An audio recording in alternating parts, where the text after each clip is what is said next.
Welcome to part 3 of our 4-part series on the self. And so the first week we talked about Hebrew, Greek, and Native American perspectives. Last week we did our journey to the East in part 2, and we're coming back to the West tonight, where we'll be looking at early Christianity, but I also want you to be aware of Neoplatonism and Gnosticism, which ended up influencing what turned into medieval Christianity. And we'll follow that for 1,000 years. And then we will pick up with the Enlightenment philosophers, starting with René Descartes. And we'll go to Kant and talk about their ideas of the self. And if we have time, then we'll talk about the existential philosophers and their view of the self. If we don't, I'll just kind of see where people's heads are at, because I'm going to give you a lot of wild stuff tonight. And if we have to do the existentialist next week with what my personal view of a Christian view of the self is, we'll do that on our 4th and final session together. So, but before I get going, are there any questions on either of the earlier sessions we did? I'd be happy to field those now before we start going down the Middle Ages path. There we go. Yeah, darkness is falling here in Eureka. It's beautiful. It's been cold though. Okay, well, with no questions, I got my little note list here. So first of all, let's start with early Christianity. Christianity, of course, we have Jesus being born somewhere between 4 and 8 BC. And you might be saying, what are you talking about, Blackbird? He was obviously born at year 0, because we have before Christ, and then AD Anno Domini in the year of our Lord, going from after his birth. But unfortunately, the medieval monk that was working on the calendar got messed up the dates. And so it's most likely Jesus was actually born anywhere between 4 and 8 years before 0, the year 0. So I just want to throw that out for you. That's why it always cracks me up when you see these books like, the last one I read was called 89 Reasons Jesus is Coming Back in 1989. And they, of course, weren't aware of this little guffaw in the calendar system, which would have kind of negated their whole 89 reasons. But we're going to start there at after the crucifixion, death, burial, and resurrection of Christ, we have the day of Pentecost. And that is when the Holy Spirit came. And that is when the church age or Christendom begins. And one of our earliest kind of like theologian philosophers discussing the self and who we are in Christ was the Apostle Paul. And so we will be looking at, in fact, we can start with that tonight before I go into the Neoplatonic and the Gnostic views of the self. But I don't want to go too heavy into Paul, because I'm going to bring him a lot in week 4 when we talk about a Christian view of the self. But I at least want to give you a little sampler. So let me try and share my screen here. So I'm going to start in verse 14 of Romans 7. And you can see the little head title there, The Conflict of Two Natures. And this will be really interesting when we get into Christian theology and identity of who our true self actually is.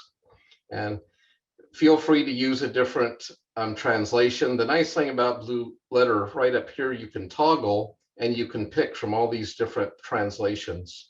I was just brought up with King James, so I'm comfortable with it and I like it. For we know that the law is spiritual, but I am carnal, sold under sin. For that which I do, I allow not. For what I would, that I do not. But what I hate, that I do. If then I do that which I would not, I consent unto the law that it is good. Now then it is no more I that do it, but sin that dwells in me. For I know that in me, that is in my flesh, dwelleth no good thing. For to will is present with me, but how to perform that which is good I find not. For the good that I would, I do not, but the evil which I would not, that I do. Now, if I do that I would not, it is no more I that do it, but sin that dwelleth in me. I find then a law that when I would do good, evil is present with me. For I delight in the law of God after the inward man. But I see another law in my members, warring against the law of my mind, and bringing me into captivity to the law of sin, which is in my members. O wretched man that I am, who shall deliver me from this body of this death? I thank God through Jesus Christ our Lord. So then, with the mind, I myself serve the law of God, but with the flesh, the law of sin. And part of why I wanted you to be aware of this Blue Letter Bible app is part of those Greek words I was telling you last week. And check these words out here.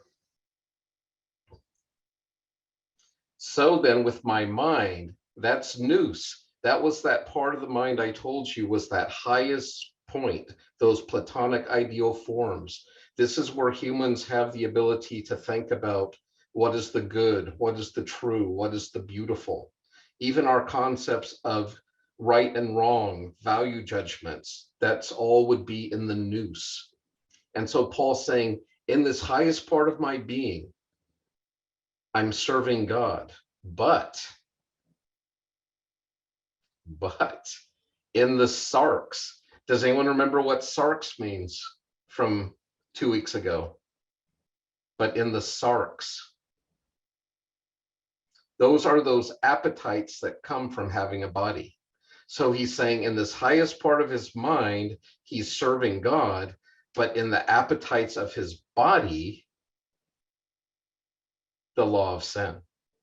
Fascinating. So interesting tension. And I rolled this out for you because this is going to become really important when we talk about Neoplatonism and especially Gnosticism. So basically, this early Christian idea of the self is very much following the Jewish patterns. They have this belief that man and woman were created in the image of God, male and female created he them, that God breathed into man the breath of life. But then we have the fall, right? And it says man died. If you remember, one of the prohibitions given to Adam and Eve was, you may eat of every tree in the garden, but of the tree of knowledge of good and evil, you may not eat of it. In the day you eat of it, you will surely die. Well, Adam and Eve, according to the biblical record, went on to live hundreds of more years after that event. So what is going on here? Would anyone like to comment on what do you think died in man when they disobeyed God in the garden? Because their physical bodies certainly didn't die. But since we know God is not a liar, something died that day they ate of the fruit. What died? Man still had a soul, right? He still had feelings. He still had a logos, reason. He still had a physical body. What died? I personally think that is when the nous, that highest part of man, was broken. And that connection that we had with God was cut off, like a veil literally put between us and God. And remember, death does not mean annihilation, it means separation. And I believe that day we became separate from God in a very profound way. And it's called a spiritual death. We literally died as spiritual beings that day. We still had our animal physical bodies. We still had our human souls, temperaments, and personalities. But that part that had connected us and illumined us with God had become darkened and disconnected. And this will be a theme I'll return to in great detail next week when we talk about a Christian view of the self, because that's what I believe the new birth is. We're actually being taken from dead men and women and being made alive in Christ. And that becomes our new identity and even our new sense of self. But in this early Christian view, Paul is talking about this conflict. He has Jesus. Jesus has saved him from who he was. He had that road to Damascus experience. His life completely changed around. But even in this renewed state, Paul is in this epic struggle with his sarx, with his flesh. His mind is being renewed by God and the Holy Spirit, but he's still living in a body that has appetites, and some of these appetites can be overwhelming. And so this is the tension Paul is presenting with us. Fortunately, there is a solution to this tension as well, but he's being very real about that struggle. And so this Christian idea of the self is our true self, is that soul life. Paul often describes our physical body as like a garment that can be exchanged, that we will one day disrobe from this mortal frame, and we will be clothed in immortality. And it's a beautiful imagery to think about, to think that our true being is traveling in this kind of like biomechanical flesh suit, but this is not our real self. Now, it's more of ourselves than our automobile. Like if I was driving down the road and I dented my front bumper, I would feel bad, but I wouldn't be going ow the rest of the day as I'm walking around, because I don't have that intimate connection with my automobile that I do with this physical vehicle I'm traveling in. It's very personal, right? When you cut yourself or burn yourself, you identify that as me, or I hurt me. We're not saying I hurt my vehicle. We have this intimate identity with this suit we're traveling in. But in the Christian view, this suit is not us. This is just a temporary dwelling that we will exchange for a glorified body one day. But in the Christian perspective and tradition, we do not become disembodied spirits at death. We do not become angels. Good Lord, I gave up on my family long ago. We've had several loved ones pass in the last few years, and half of my family thinks they've become angels and they look down at us and watch over us, but that is certainly not a biblical concept. Angels are an entire different set of created beings than humans. We will continue to be humans throughout eternity, but in my understanding of the biblical teachings, we will either be eternally with the Lord or will be eternally separate from him.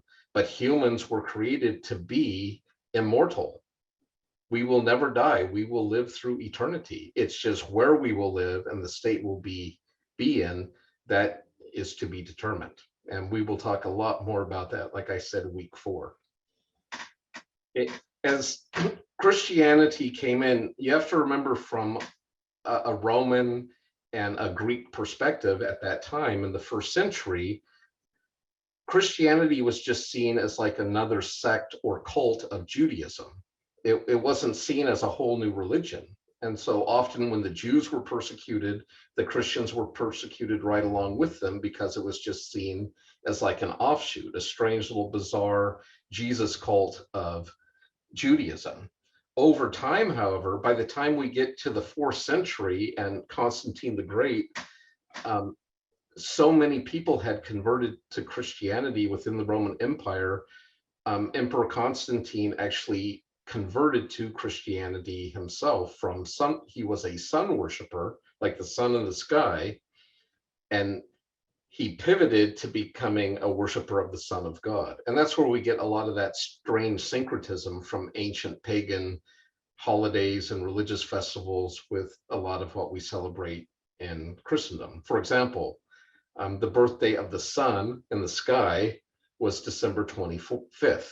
So it made a nice syncretism to join that with the birthday of the Son of God. But the Bible doesn't tell us when exactly Jesus was born, but that was one of those kind of adjustments that were being made in the early church of trying to incorporate existing beliefs within the Greco-Roman world and then in the Celtic Germanic world to the north. And the idea was, if you can incorporate traditions and beliefs that don't directly violate the scripture or Christianity, then use them, or like put a Christian veneer over the top of them.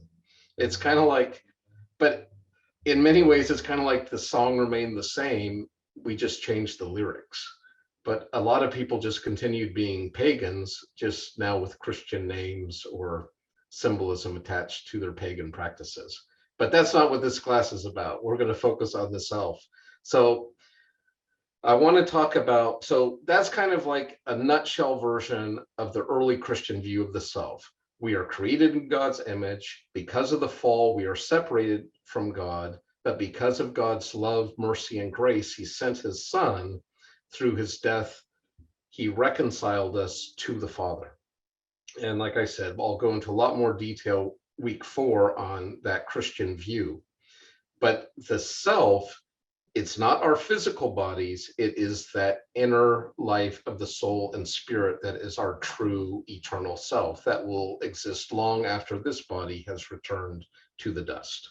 Okay, so that's your Christian view in a concise version.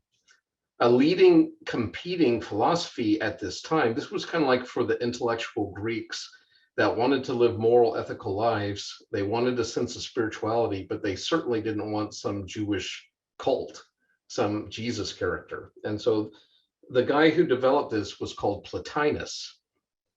And Plotinus developed a system which later be called Neoplatonism, or like new Platonic thought. And I didn't think about this, but I don't know how familiar you are with Plato's thought of the world, but let me just give you a quick contrast between him and Aristotle. And this will be pertinent to what we discussed with Neoplatonism. So Plato was what we call an idealist. And what that means is he believed that ideas were more real and eternal than physical material things. So this realm of ideas, and once again, I don't have a whiteboard, so I'm just going to draw this with my hands for you. This highest realm of being that is eternal. It's not created or destroyed. It has always existed. This is called the realm of eternal forms. And everything you can imagine or conceive, or any physical material thing you see in the world, has always existed as an idea in this realm of eternal forms. For example, here's a lovely little coffee mug I have here. Well, long before this coffee mug was physically made, there was an eternal idea of a coffee mug. We could destroy every single coffee mug in the world, but the concept or idea of coffee mug will remain. It's an eternal concept. It can't be destroyed. The next most real thing is concepts, the conceptual world. And this is where we think about things like coffee mugs or trees or love or circles or geometric shapes. And Plato believed that each human, it was almost like we had a holographic chip placed into us from the realm of ideal forms, so that all of us are born with that knowledge already inside of us. You already are born knowing all you could possibly ever know. And so his theory of education, he isn't trying to download new data or information into the human. He's acting more as like a midwife, trying to help you birth thought babies, like thoughts that are already inside of you. He's trying to help them come out and help you realize what you already are aware of. I mean, it's a fantastic way to educate, because then you become like a collaborator instead of like this expert that's just downloading all this information onto people. You're literally like in the birth pains with your students, helping them bring forth these concepts or ideas. And so he becomes known as the father of idealism. So eternal forms is the highest reality. They can't be created or destroyed. God would be here as well. And it's kind of hard to tell with Plato if God is separate from the eternal forms or if they're existing in the mind of God. You could argue him either way. But you have this ideal forms, then you have thinking about the ideal forms, the conceptual world, and then you have the actual physical material world, like your physical body, the physical foods you eat, all of that stuff. And then what we're doing in here in this Zoom call, we're even once more removed from reality, because now we're virtual or digital. You're like, I'm actually coming through to you in a series of zeros and ones in binary code, and it's being interpreted and translated into all the colors and sounds and bells that we're hearing. But that is not reality. So ideal forms, concepts, physical things, and then copies or projections of those physical things. So that is how Plato viewed the world. Aristotle, his student, flipped it on his head and he said, no, Plato, what's primary is the physical material world. Things like actual rocks and gourds and rivers, trees, people, animals. Then we can think about those things and we can think about how they're connected, how they're different. And then we can come up with universals or ideals based on physical material things. And so we have Plato starting from the top down and Aristotle starting from the physical material, thinking his way up. And so in many ways, they look like opposites, but I would say they're more like two sides to the same coin, because they're really saying the same, they have the same belief system, they're just approaching it from different directions, but very similar thought process. But Plato becomes known as the father of idealism, and Aristotle, the father of materialism or realism. Okay, any questions on that? Okay. Now, the reason this is important is because back to Plotinus, now I can talk about Plotinus. Plotinus wanted to take Plato's thoughts, but do kind of like a new and improved version of them. And he kind of solved this issue about, he's firmly places these ideal forms in the very mind of God. They're not separate from God, but they are in God. And he taught what is called emanation. And this is very different than from creation or evolution. And emanation is more like a fountain, like where you have water percolating out and then cascading down into all its surrounding. Or you could think of like a wood burning stove or a fire. The closer you are to the fire or the stove, the more light and heat there is, and the further away you move from it, the darker and colder it gets. Well, in this analogy, God is the source of all life and light.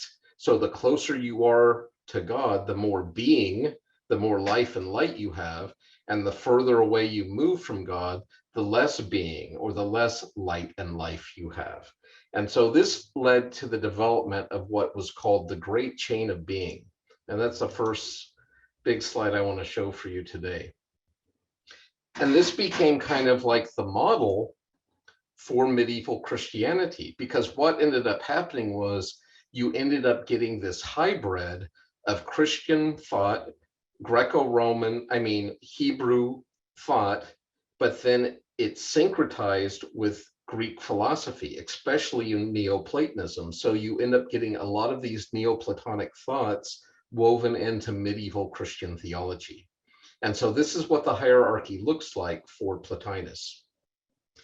And once again, I would draw a simpler version if I had my whiteboard, but this is from like a medieval manuscript. It even looks like there's a little blood on it, which is fantastic. So here at the center of all things, and you could draw this a lot of ways. You could draw it as like a ladder with God on top, or you could draw it as like a target with God in the center, but you could also have God on the outside, and we'll talk about that later. But in this model, they have it like a ladder, and this is called, you can see the chain coming down from God all the way down. This looks like hell down here and into non-being. So this represents God the Father with the Trinity. And he is the source of all life and light. But then below God, we have this being called the demiurge. And the demiurge means the craftsman in Greek. And this is the being that made the physical material world. So we have God, the demiurge, and then we have this range of angelic host. The fallen angels, of course, is what we would call demons that were cast into hell or will be cast into hell in the future. Below the angelic realm, we get to human beings. And I'm assuming this is Mary and baby Jesus down here. But here we have the host of humanity.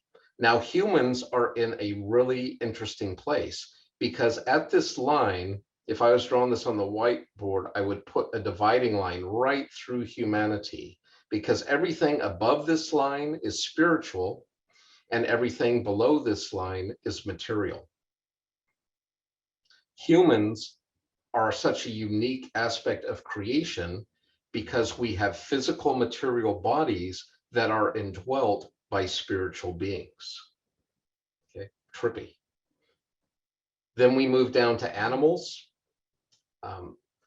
which at least in Neoplatonism are seen as just being material beings, not having a soul, not having a spirit. All soul spirit stuff is happening up here. Down here, we're just talking about physicalism or materialism. So here you have the animals, then you get down to the plants, then down to minerals, and I would replace hell here with simply non-being. But in this place, they have hell. And so you see this hierarchy going on. And you can have sub-hierarchies, right? So like in the angelic realm, you can have archangels, you could have seraphim, cherubim, down to your everyday run-of-the-mill angels. Even with humans, depending on your point of view, human societies and cultures in the past have had a hierarchy of human races, believing some races are more dominant than others. And even though, once again, this is not the class we're doing, basically what Charles Darwin did in his Origin of Species, he used this model of the great chain of being, but since he was a materialist, he didn't believe in anything above this human line. So he basically just got rid of this whole top half of the chain, and man now becomes the highest evolved being that came from non-being. Single-celled organisms. So basically, this is the Darwinian or evolutionary tree of life if you start at the bottom and work your way up with man being the most evolved being, which is just, once again, the opposite or an inverted mirror of the Neoplatonic view of everything cascading from God down. In Darwinian evolution, you have non-life creating life going all the way up to Adam or to man and then stopping there. You can have hierarchy of animals, of trees, of minerals, etc. So this is where we get this idea of, and once again, the closer you are to God, the more real, the more being you have, and the further away you move from God, the less being you have.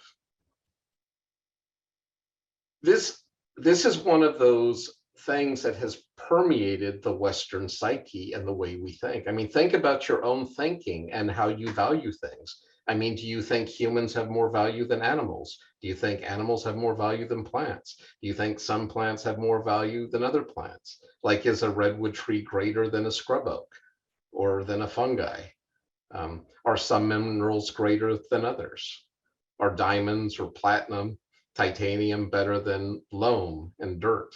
And so that's kind of like this thinking. Like when I go over to people's house and they offer me coffee, the first thing I ask them, is it real coffee? And what I'm asking, I mean, obviously it's a physical material cup of coffee, but I'm actually asking them a Platonic question. Is it like high-end single source bean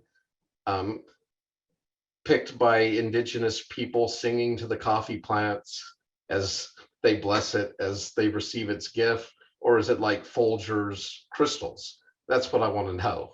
To me, that organic bean growing in the Amazon somewhere is going to be much more real or have much more being than something that has been processed and repackaged and removed from its source. So this is kind of like what I was talking about. Here we have the Neoplatonic view over here, and here we have Darwin kind of inverting it on this frame. I did think it was interesting, though. I did come across this. So here we have God in the realm of pure being. Angels, demons, and man are in this sub-realm of being.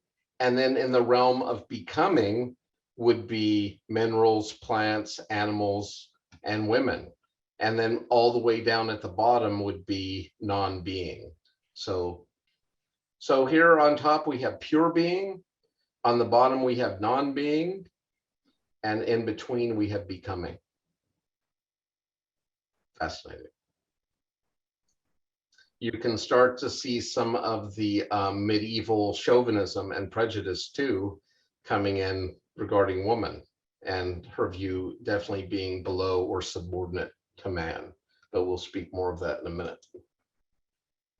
Okay, so this is a breakdown sort of the same idea in a different form, where we have God on top, and then it's literally like God is flowing out into the world, creating life and being. And all the way down from God through even different stages of people, right? So here's the medieval hierarchy. You got the king, church, princes, noble, all the way down to your serfs and peasants. You could do the same thing with the animal kingdom. You could do the same thing with the plant kingdom and mineral kingdom. Unfortunately, there was another group going on called the Gnostics. And the Gnostics, I believe, this is kind of like the term Hinduism. There weren't people running around calling themselves Gnostics. Gnosis is the Greek word that means to know or knowledge. And so the Gnostics were people who had hidden or esoteric knowledge. And if you join them, it's kind of like you can see a lot of elements like this even today in like the Masons and other secret societies, where you have this hierarchy and you come in as an initiate, and as you climb in the ranks, they give you more and more of the hidden information or detail until you get into these higher inner circles in the organizations. And so Gnosticism was a convenient scholastic term to talk about these people that believed in a very strict dualism. So let me go back to this chart real quick. The Gnostics are kind of like 1st through 3rd century New Agers, like we have here in California.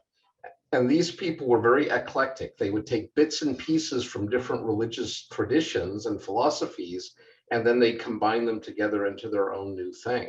So they might take a little bit of the Jewish scriptures. They might take some of the teachings of Jesus or some of the teachings of Paul. They might take some writings of Plato or some of the Egyptian or Babylonian mages. They might have a little magic and witchcraft, and they would combine it all together into this theory of knowledge. But one of the markers of a Gnostic, and how you can identify them, is they were strict dualists. And what I mean by this is they had a very strict line between the spiritual realm, which is up here, and the physical material realm down here.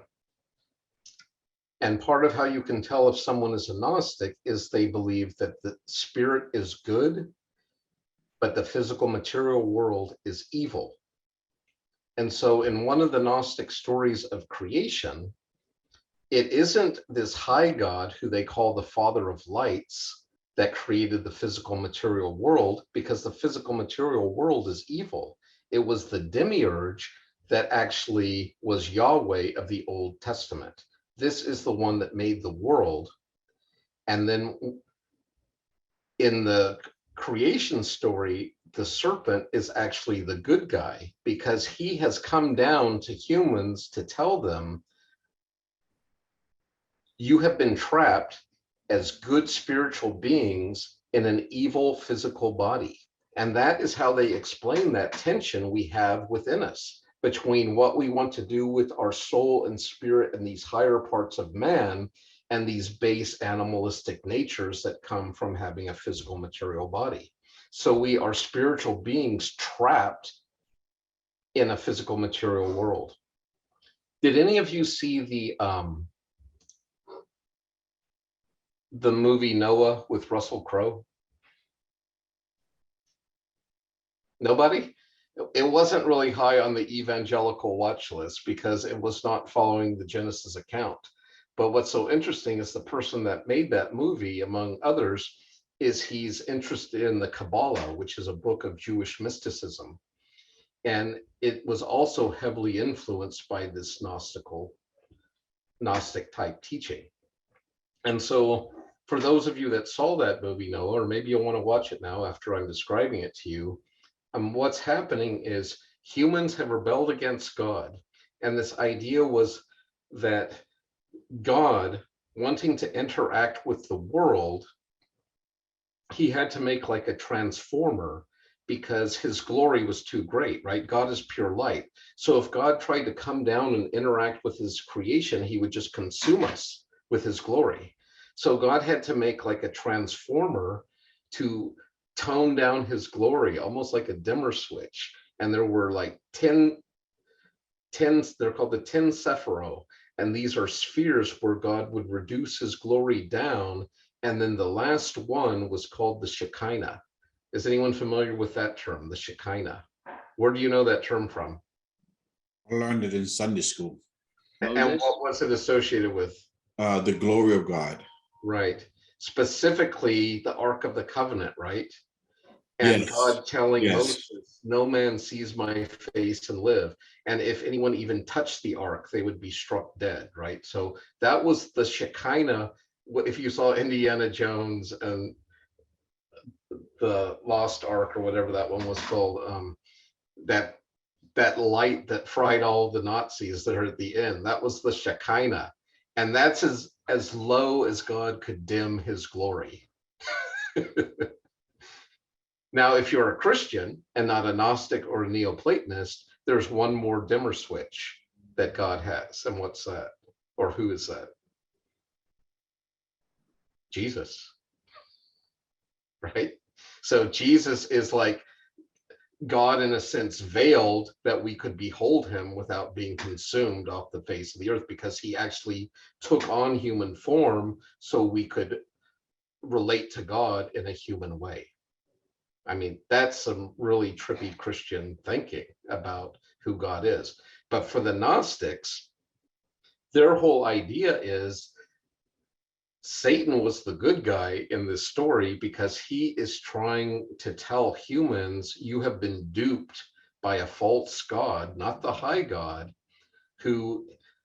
and when this high God found out about what had happened and about the serpent, he cursed humans, and the curse was he clothed them in physical bodies.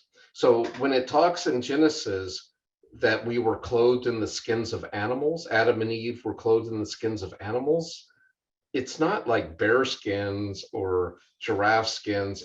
This is your animal skin that you have been clothed in. Ooh, pretty freaky. Okay, so here we are, spiritual good beings trapped inside these evil animalistic bodies, which is going to cause us all sorts of conflict. And then this teaching kind of permeated its way back into Christianity and began to affect how Christians thought about themselves, about their own bodies, their view of women, their view of sex, procreation, all of that, because now that became all very physical, material, and evil. And so this is where asceticism began to be developed as a practice to try to subdue the flesh and liberate the spirit. And so an ascetic, this is someone who believes, you've probably seen these models, probably even heard this in Sunday school, or you've heard the story about we all have like two wolves or two dogs fighting inside of us, a white dog and a black dog, or a good dog and a bad dog, you know, and the question, of course, is, well, which dog or which wolf is going to win? And the answer is the one you feed. But this is a very Gnostic view of the self. This idea, if we feed the good dog, good will win. And if we starve the bad dog, if we don't feed it any of the things it desires, it will eventually become emaciated and weak, and the good dog can overcome it. But if we're filling our life with wine, women, and song, or whatever your particular equivalent is, and we're feeding the bad dog or the fleshly dog, it's going to overpower the good dog. But that is Gnostic dualism. That is not Christianity. I'm sorry. It's kind of like where we get like the little devil on one shoulder and the little angel on the other kind of concept of what's going on inside of our lives. But the reason I I read you that passage from Romans 7, do you see how easily you could interpret what Paul said in Romans 7 as what I just told you about the Gnostics? Because that's exactly how he's talking. He says, in my flesh, in my members is no good thing. With my mind, that good part of him, that soul spirit part, he's striving to worship God, but with his physical body, with his flesh, those appetites, those don't want anything to do with God. They are part of a lower, baser nature. And so we get this kind of Gnostic dualism where spirit is good, physical material is evil, introduced into Christendom. And while my mom's out of the room, I'm going to say, this is kind of how I was brought up. If our motto was, if it feels good, don't do it. If it tastes good, it's probably naughty. If the music makes your foot tap, it's probably got the devil in it. That sort of thinking that things that bring pleasure are going to distract us from God. And so we need to focus on these spiritual things and not on these sensual, physical, pleasurable things. I'm gonna skip through. So basically we have this Platonic Christianity traveling from basically through all what we would call the Middle Ages, from like the 5th to the 15th century. But when we get to the 15th century, a few things have occurred. And one of them that took place between the 10th and 15th centuries were the Crusades. And during the Crusades, Europe had lost much of the wisdom from the ancient world. We still had the writings of Plato, but all but Aristotle's logic, I believe, had been lost to the West.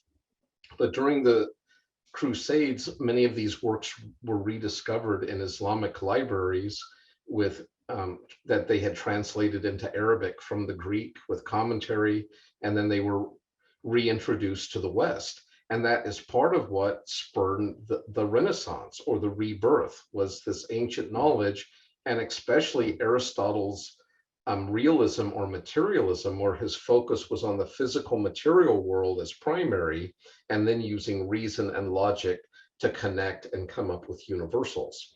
And the champion of that, just as Saint Augustine was a champion of Platonic thought in Christianity, Thomas Aquinas in the 12th, 13th century kind of synthesized Aristotle's logic and reason with Christian theology. And that led to what's called the Age of Reason in the West. We went from kind of more of, before that, the Middle Ages are known as the Age of Faith, but it can also be known as the Dark Ages, depending on your perspective, right? If you're a secular humanist materialist, it was the Dark Ages. If you're Roman Catholic, it was the Golden Age. It was the Age of Faith. When we get to the 12th, 13th century, and we have this introduction of reason, we begin to have a split for the first time, because all the medieval philosophers were also theologians. But now we get our first kind of like secular philosophers happening in Europe. And the first one I want to share with you tonight. Okay, so this is René Descartes. He was a Frenchman, and he got this idea in his head that what if all we've been told our whole lives is wrong? And he started a whole new movement. Instead of starting in the medieval worldview, you started with this concept of God, and then you had a belief that God revealed himself through the church, through the scripture, through the creation, through the Holy Spirit, through the incarnation. But you started with God, then these different ways God communicated his will to us, or his truth to us. And remember, primarily in the 15th century in Europe, that is going to be through the Roman Catholic Church. And so Descartes says, I want to do an exercise called radical doubt, where we bring everything into question. And he wrote a nice little letter to the clergy at the University of Paris and kind of explained to them what he was doing. It's like, don't burn me at the stake. Remember, the Spanish Inquisition is still going on during Descartes' lifetime, but he's living in France, not in Spain. And but he's still, you have to be careful, because as an academic, he could lose everything if the Catholic Church came against him. So he very respectfully said, just watch what I'm going to do and let's see the results of it. So in the system of radical doubt, he began to question everything that we couldn't know with absolute certainty. And so he just starts down the list, like the fancy word for it, it's called epistemology. And that's the philosophic term for ways of knowing. What are some of the ways that we know stuff? Just give me a couple answers so I know people are out there. Senses. Senses, yes. One of the primary ways that we know things is through our sense perception. Unfortunately, our sense perception often deceives us. Objects, as they're further away, appear smaller, and as they get closer, they appear larger, right? And that's our senses being distorted. Now we have our reason to come alongside and say, no, that plane's not really this big, it's just very far away. There's people in that plane, and I know it's bigger than this. And so we use our reason to compensate for where our sense perception can be off. But he says sense perception is not something we can trust, because our senses are often deceived. But what about reason? Can our reason be deceived? Yes, we can often end up rationalizing or coming to false conclusions or false interpretations because of our faulty reasoning and thinking. And the more Descartes began to pursue this line of reasoning, he realized he actually didn't even know if he was dreaming or awake. He had no way to even verify that. Like, for all you know right now, I mean, it might be 2 a.m. and you're dreaming about the class you took with me at 6 o'clock tonight. And this isn't even happening for real. This is just a dreamscape happening. But Descartes was also a mathematician, and he thought he found some hope, because he realized whether I'm dreaming or awake, I'm thinking clearly or unclearly, my senses are deceiving me or not, 1 + 1 still equals 2. And so he was all excited that, okay, maybe we can use math to know what the nature of truth and reality is. But then he realized, what if there's this like powerful malevolent spirit that every time I count and I'm trying to do 1 + 1 is 2, it's actually 3, and this being is messing with my head and my understanding. I mean, it's called radical doubt because he's going for any sort of thing that could mess up what we can know. But that's when he had his aha moment, and he realized whether I'm dreaming or awake, thinking clearly or unclearly, as long as there's a me that's thinking, I exist. And that's where he comes up with his Latin phrase, cogito ergo sum, I think, therefore I am. So as long as you're thinking, you exist. But that's all he had. But then he started to think, like, well, what kind of things can I think about?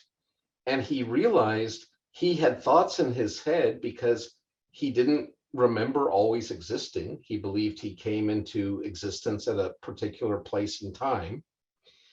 And so he began to think thoughts about, like, well, if I haven't always been here, how do I have the concept of eternity?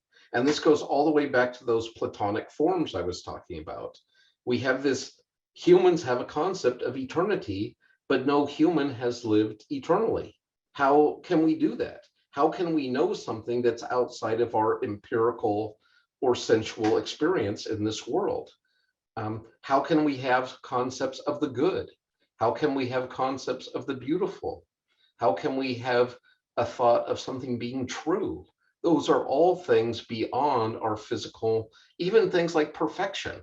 How can we even have that idea of perfection, since none of us has ever seen anything perfect? because everything in this physical material world is broken and flawed to some degree.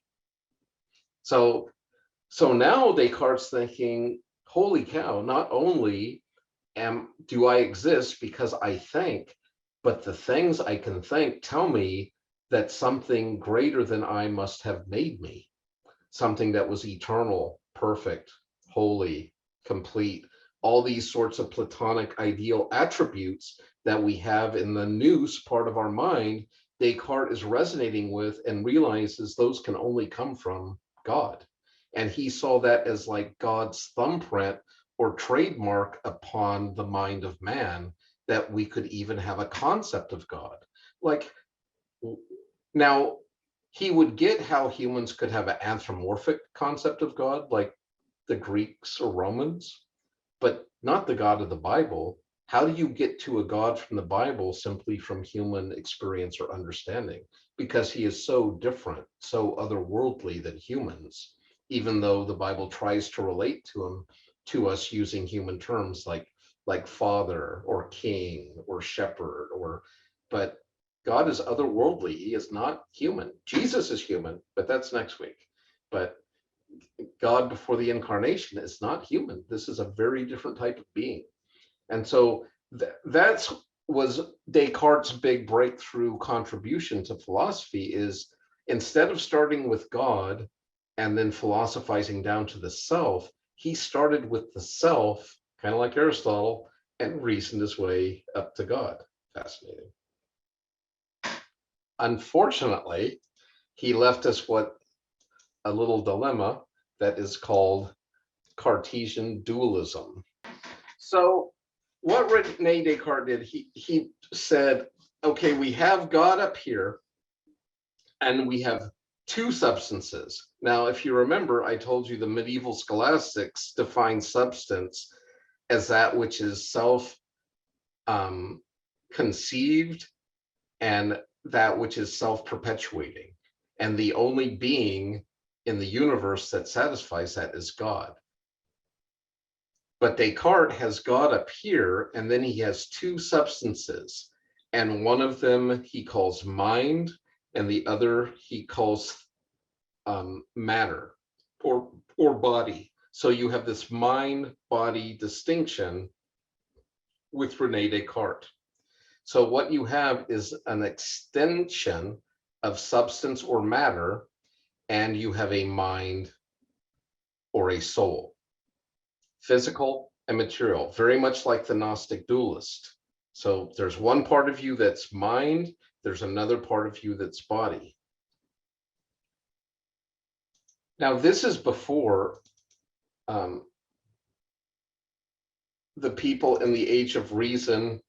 Okay, so this is how Descartes is viewing the way we perceive pain. So here we have this sketch of this human, and their foot's a little close to the fire.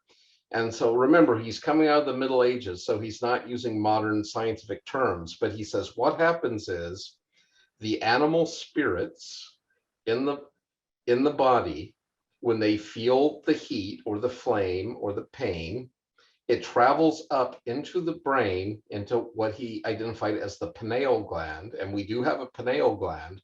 Whether it's doing what Descartes said it was doing or not, I don't know if we can ever know, because what he's saying is happening is the animal spirits in the body that are agitated by the fire resonate outside the pineal gland, which then can send a message down to the part of the body that is in duress, and it will tell it to pull it away.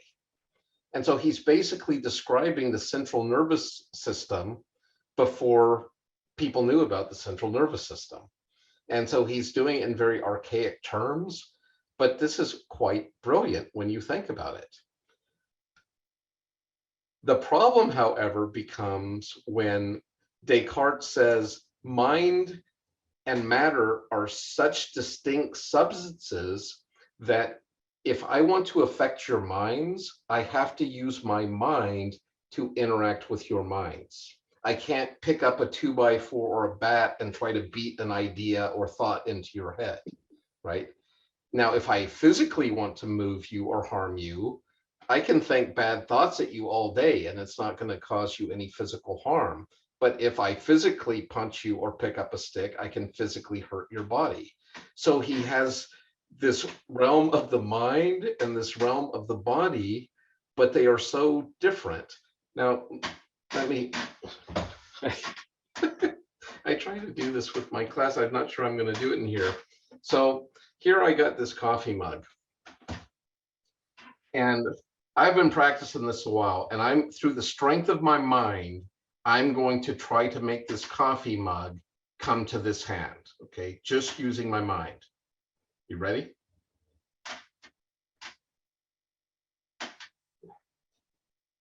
Yeah. It's ridiculous, right? Even though I have a powerful mind, I cannot move this little coffee mug with it. But I can take this little 99-cent plastic pen and I can move it all over the place because I'm using a physical object to affect and move another physical object. But there's a problem. Watch this. I want to drink a water. Hand, grab the mug, take a drink of water. I just use my mind to move physical material matter. Why can I move the physical material matter that's in this body, but I can't move it when it's in a mug or a pen or a piece of paper or something like that? Now, if you're into telekinesis, those are people that believe they have the power of mind to actually move physical material objects. But unless you're like a wizard or sorcerer or witch or something, I've never seen anyone physically do that. They've always had to use some physical means to cause a physical reaction. And the same with a mental thing. But every time we use or interact with our mind and our physical body, we are using mind to move matter. And that's a real problem that Descartes left with the philosophical world, is how do humans' minds interact with human bodies? And this becomes the mind-body distinction that becomes a problem for all the philosophers after Descartes. And I don't think it has actually really been solved to this day. So if you have a solution to this one, that could be your doctoral thesis if you want to become a philosopher. Any questions on this so far? So just imagine two columns. We have God, we have a column of mind. So this would be everything like soul, spirit, any non-tangibles. But you see, you could even put God into that category because God is spirit. He's not physical material. And then over here, you have matter. And this would be any physical objects from the galaxies and solar systems to the rocks in your garden. And so you have this physical world, material world, and you have the spiritual mental world, but they can't interact except in the human body. And that is really problematic for this worldview. And so Descartes enters us into the age of reason with this very dualistic worldview of mind and matter. And each philosopher that comes after him is going to have to find a way to deal with it.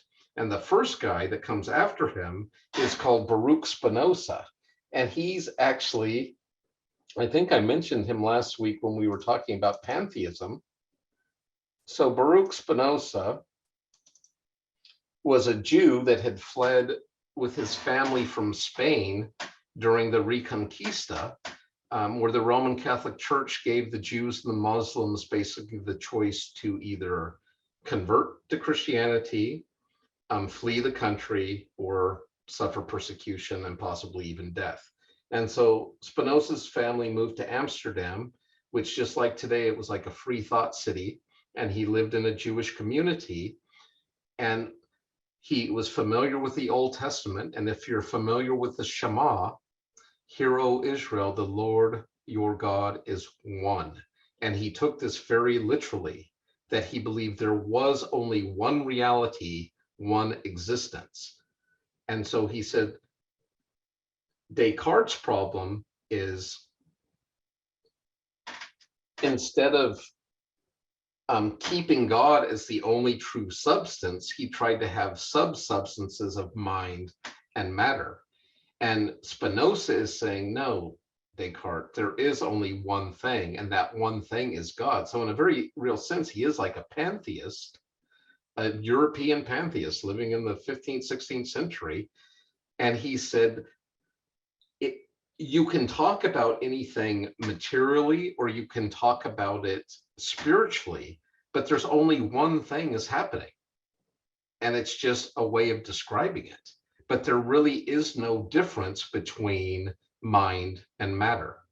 It's just two different manifestations of the same thing, which is God. So up here,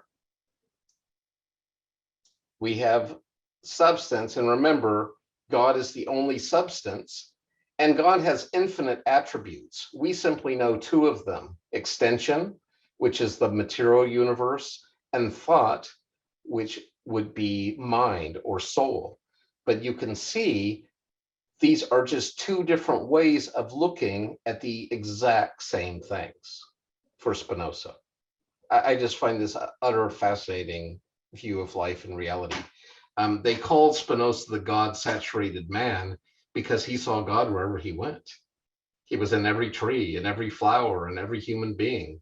And he could talk about physics, he could talk about material things, but he could equally talk about them in spiritual ways, because for him, the spiritual was just as active and real as the physical material. It was just another way of talking about the one thing that exists, which is God.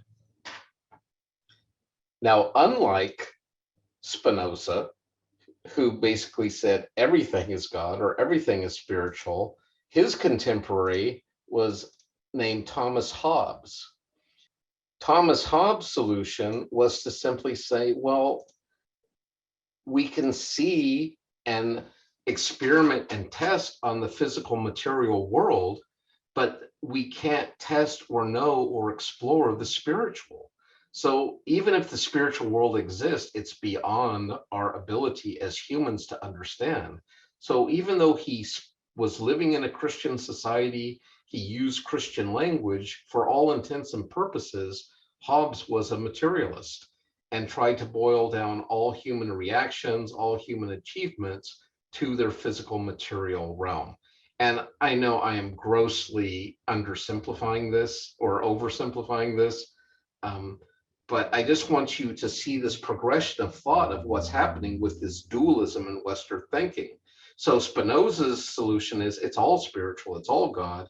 Hobbes's solution is no, it's all physical, it's all material. There is no spiritual or soul aspect to us. We have bodies, we don't have souls. Following in the same tradition, our next two pairings is George Berkeley,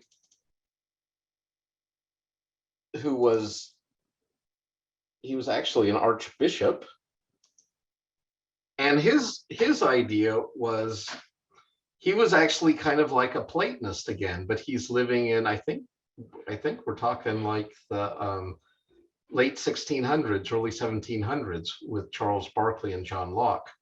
And Berkeley's little jingle was, to be is to be perceived. In other words, only what we are perceiving is real.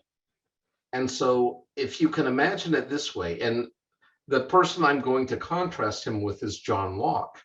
And John Locke is saying, no, there's a real physical material world out there that we take in, and it kind of passes through our eyes, and it hits kind of like a projector screen in our mind. And then we use our reason to take this data that's coming in from this real physical material world out there, and we're bringing it inside. Berkeley is saying, no. He's like Plato. He's saying all the realities in your head, and you're like the projector projecting it out into the world. And so when you wake up in the morning, you are projecting the world into existence. As you walk out that door, the world is unfolding before you. And when you close your eyes at night, your world goes away. and comes back in the morning when you open your eyes back up. And so he is like an idealist saying the real world is in here, and Locke as a materialist saying, no, the real world is out there. Picture this. So you've got Descartes creating this mess between mind, body. Then you got Spinoza basically saying, oh, it's all God. And you have Hobbes saying, no, it's all physical material. Then you got Berkeley saying, no, we're projecting reality. Now, he does believe God is the ultimate projector of reality, but because we're created in the image of God, we're like little mini reality generating machines. Whereas John Locke is saying, no, the world it's physical material, and we are taking this in and interpreting it instead of creating it.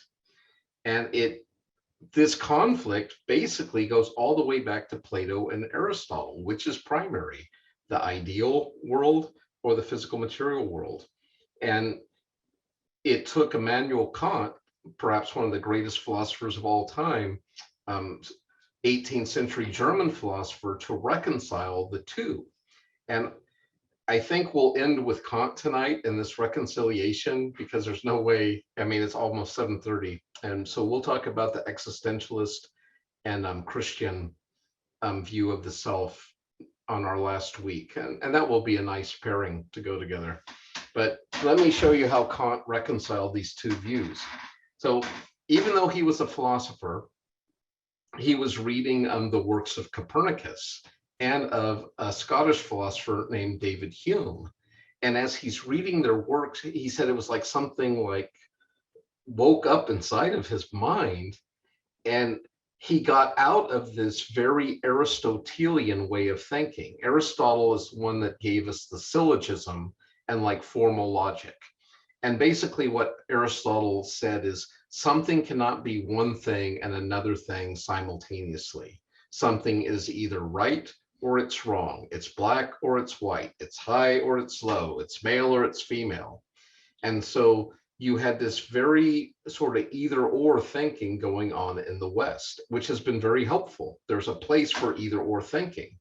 But what Kant realized was, do you guys remember what Copernicus's claim to fame was?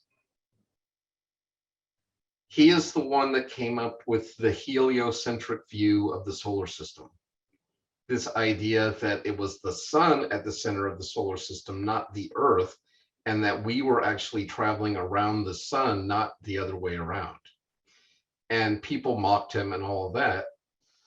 And it wasn't until Galileo with a telescope saw a moon on the planet Jupiter that people began to take that idea seriously, at least in the West, because they're thinking, oh, well, if there's a moon orbiting around Jupiter, maybe everything isn't orbiting around us, because we really had this idea of a terracentric or Earth-centric view, like we are the center and everything's moving around us. And now we're seeing something in space moving around something else. And so people began to think, oh my goodness, what if Copernicus is right? And so Kant was able, and I love, this is such a great, to me, is true education where you can integrate across disciplines. So he took that astronomic observation and he applied it back to this problem with Berkeley and Locke and Plato and Aristotle. And he says, it doesn't have to be an either or, that the world is all in our head or the world's all happening outside, but both could be happening simultaneously. And just like we have a moon orbiting around us, but that doesn't mean we can't be orbiting around something else ourselves. Both could be happening at the same time. It's not like you're either orbited or you're orbiting. It could be both and. And so Kant brought that way of thinking where you don't just have the thesis and the antithesis, but you're also looking for a synthesis. So instead of an either or, you're looking at kind of a both and sort of mentality, which is a much more Eastern way of thinking. It's more inclusive, where either or is a very exclusive way of thinking. And so with with that thinking, he said, there is a real physical material world out there, but we only can perceive the phenomena of the world. And that's a fancy word for, that's how the world appears to us as humans. We do not see the world as it actually is. That he called the noumenal world, or the world as it is in and of itself. And even though Kant didn't say this, I'll say it. Only God knows the noumenal world. We only know the world as we perceive it from our particular vantage point as human beings. And not only that, but particular human beings. So for example, if, well, this doesn't really work on Zoom, but I'll use the analogy because I haven't come up with a Zoom one yet. When I'm teaching in a classroom, I tell my students, if you were a classroom full of pit vipers, you would all be perceiving me out of holes in the sides of your heads, where you'd be picking up my heat signature, and that would be interpreted in your brain, and you would come up with an image, and you could distinguish my heat signature from every other person in the room. But you're not pit vipers, you're humans. So you're using your eyes and your ears and your nose to take in the information I'm giving you. Or if it was a bat classroom full of bats, you would be like chirping at me and I'd be chirping back at you, and we would be picking up sonar signals from each other, and we would be using that to interpret and understand the world. And so what Kant is saying is, Locke is right in that there's a real world out there, but Berkeley is also right in that we are projecting, or we are ordering the world from our own heads. Wow. And I think Kant was right on the money with that one. It's not just illusion. It's not like Hinduism or just saying, it's all just a dream or whatever. There is a real physical material world with real physical cause and effects, but we're not seeing the world as it is. We're seeing it from our limited human perspectives, and we bring our vision of what reality is into the world we inhabit. And I think that's a great place to end tonight, as you kind of see that progression and how we get into this weird dualism. I want to show you one more chart while I'm thinking about the dualism. Okay, so you see that chart? So here we have Cartesian dualism. We have the physical and the mental world.